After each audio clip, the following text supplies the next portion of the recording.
Our friend Rachel from accounts is in the US, Mm. and she's rubbing shoulders with the elites of the G20, Yeah. each one showing the other that debt and failing economy don't really matter to be a member of that exclusive club. However, politics does, as Russia, with very little debt to GDP ratio, is still the bad boys on the block and probably won't be going to South Africa later this year for the full G20 meeting. So whilst Reeves is sipping cocktails, back home Rome is burning with damaging numbers about the economy, leaving the real economists feeling a little jittery.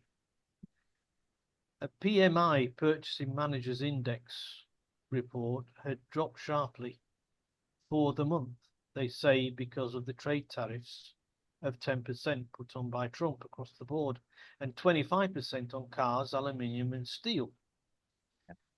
The Purchasing Managers Index follows orders placed by manufacturing companies for the material used in their manufacturing process to make their finished goods. And it's reached its lowest level since 2022, which can't be blamed on Trump Mm. because the tariffs weren't in place in 2022. And as we don't take prisoners on this podcast, we can't blame the 2022 figures on our Rachel either, Mm. because she wasn't where she is. However, there were other factors we have to add on that we can. Uh, Job cuts at factories due to national insurance hikes was a major contribution, and a general slowdown of demand by foreign consumers was also factored in. Mm. But not only this month, it's been in, it. They're also included there was a steady trend over the last 6 months. Energy costs must also be included as they increase because of obstinate governments not wanting to import cheap Russian gas. Borrowing has also ballooned to almost out of control levels, putting pressure on inflation. And if it doesn't give inflation, it's going to give further tax hikes along the way. Yeah. In her talks with the US about trade, she says the UK could reduce tariffs on US cars and some agricultural stuff, but didn't mention aluminium nor steel. Reducing tariffs on cars and agricultural equipment is exactly what Trump wanted, so she will encounter a shortfall in income over the next few years, what with American cars and farming gear taking some of the market share from the Brits, but also the money lost in the reduction of tariffs. So it's a double whammy, if you like, Yeah. you know. She also wants closer ties with the military industrial complex from both nations. So where will she magic the money from? I don't know. It might be more smoke and mirrors on her part. There you are. So we've got Rachel, who's in a country who's got no money left, Yeah. trying to trying to blow smoke up somebody's rectum. Well, No, yeah. I mean, I remember a Peter Cook skit years ago as a comedian in the UK, where he played an old prime minister. He talked about meeting the president of the US, and um, he was talking about about the US being great and all that, and the president, I think the US saying that the UK is a good broker, and then the joke was, and nobody's more broker than the UK. Yeah, um, yeah, she's got very little what we call wiggle room. I don't even want to imagine Rach from accounts wiggling anywhere, excuse me, but that's another thing. Um, yeah, she's panicking. It's I don't I don't know how seriously the US administration is taking the UK administration. I will be quite honest with over a lot of things. Um, and they don't want to be seen to be dealing with somebody. Let's put it this way: Trump isn't sentimental. It's only the UK that talk about special relationships and doing deals and everything. Trump will just see us as another possible business associate or partner. Yeah, yeah. Take them out to lunch, see what they've got to offer. Is there anything in it for me? Yeah, or in this case, the US. Yeah. Well, we're talking about farming and agricultural equipment. I mean, John Deere already has a big presence in the agricultural sector in the UK anyway. Yeah.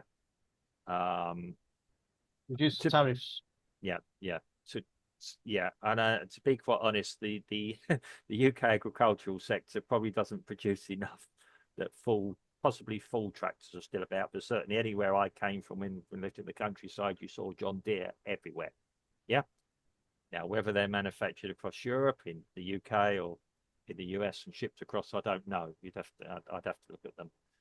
And we've got John Deere in Brazil. They're a global brand. They're a multinational company. There's other agricultural products. Yeah, I'm not just picking on tractors, and yeah, the John Deere make a hell of a lot more. I'm using them as an example. Yeah, that it doesn't matter where the harvesters are made, or the things that go attached onto the attachments onto the back of the tractors that come. They've got to be shipped. They're probably the things that do shipped in. Yeah. I mean, yeah, the other thing is going to be agreements on technology. The UK probably already does a lot technologically, working with satellite technology, etc., with the US already. Quite what the agreements are and everything else. Again, like you say, this will be all subject to tariffs. It has been unfair against the US. It going one way, more paying into the US pay more than the US have been charging the UK. Okay, the US saw it as partly subsidizing the world and keeping the world economies afloat. This is a post-war thinking. Yeah, get Europe back on its feet. There'll be good trading partners, keep all peace and everybody happy. There won't be any more problems. Basically, and all this did it worked for the benefits of the political elite, not necessarily for us on the ground. Of course not. It does. And I mean, the UK, we should be. I mean, yes, we lost to our industry, and I'm afraid part of that was due to Margaret Thatcher in the 1980s with some of what she did. Yeah, she didn't quite understand. She went more commercial, banking, insurance, yeah, invisible industry, if you like, other than yeah, the more tangible industry, if you like. Yeah, I can go up and grab a piece of agricultural equipment from a factory in the Midlands. They've all gone. Car industry disappeared. Automotive industry, which would have been a bolting for that as well. I can't really think of many American cars that are done in the US. Only Ford. Well, Ford used to make a lot of their cars in the UK anyway. I came from near a Ford plant at Dagenham. That's not in its former glory. That's nowhere near its former glory anymore. Yeah. I think they were making parts the last time I looked. They make a few cars, a few models. Unfortunately, the old plant, the old Luton plant in near Bedford has recently closed. Yeah, the last vehicle came off the production line the other day. Very, very sad day. That's hit the UK hard, as you're saying, we've lost job losses. Okay, it's probably been running at a loss for years. You know, I'm not being funny. Successive governments have just ignored the problem, hoped it would go away. We led the way in the car industry at one point. Yeah. It's Well, disappointing. yeah, no, I'm agreeing with you. Yeah. We I'm not saying every car produced in the UK was good, because we've produced some right donkeys on occasions. Yeah. As have everywhere else. Yeah. Yeah. I mean The some models that have died a death, you know. yeah. I mean the most well-known British brand is probably the Mini, and they lost £5 on every model produced for that. We've never been able to get the pricing right. Um, or the UK hasn't. I mean, lots of factors, as you say. You can't blame Rachel for accounts for absolutely everything that's wrong with the economy at the moment. Unfortunately, she's been left holding it. She's probably not the most competent person to be doing it, but we are where we are. Hopefully she's got good advisors around her. Be honest, say where we're going to take the hits. Yeah. What the long-term plan is, the long-term strategy is. Yeah, what she did say after meeting with her American counterpart about the tariffs and all that, she said that we could do reduction on tariffs of cars and agricultural equipment. She said, but it won't be a quick thing. It won't be something that will be done immediately. No. And that's what I find irritating about the UK. Mm. It's so slow and cumbersome We because prob with the same velocity, Mm. I mean, Trump on a dime, he put these tariffs in place. That's it. Done. It didn't have to Yeah. be Well, thrashed. I I'd be quite honest. I think Trump has executive powers in a way that our leader probably our administration doesn't have or the administration in the UK doesn't have. Overall, probably the president of Brazil has more power than the prime minister of the UK to make decisions. Yeah, that's a good thing. It's a two-edged sword. That can be a good thing. It stops crazy stuff going through. It's also a bad thing is that you can't make quick decisions. Yeah. We have a very laboriously slow civil service that doesn't seem to be able to process it, or when it decides it's not going to process things, it doesn't. You got lots of Sir Humphreys floating around, and if people outside, there's a comedy series that I keep referring to called Yes Minister in the 1980s, which the civil service, when it decided it wasn't going to allow policy or things would come into law or policy, and the civil service would decide not to implement it quickly. In other words, make it go away. Yeah, I also do believe that the US administration doesn't really think that the UK administration will be surviving that much longer. From what I can understand, some of the rhetorical things. I mean, she's probably lucky to be going there and meet whom she's meeting. I don't care she's not meeting the president. That doesn't matter to me. I'd rather she be meeting the guys on the ground who can make the decisions and make things work rather than spending time. We've already had Trump has wasted more than enough time shaking the hands of Keir Starmer and taking silly letters from him. Yeah.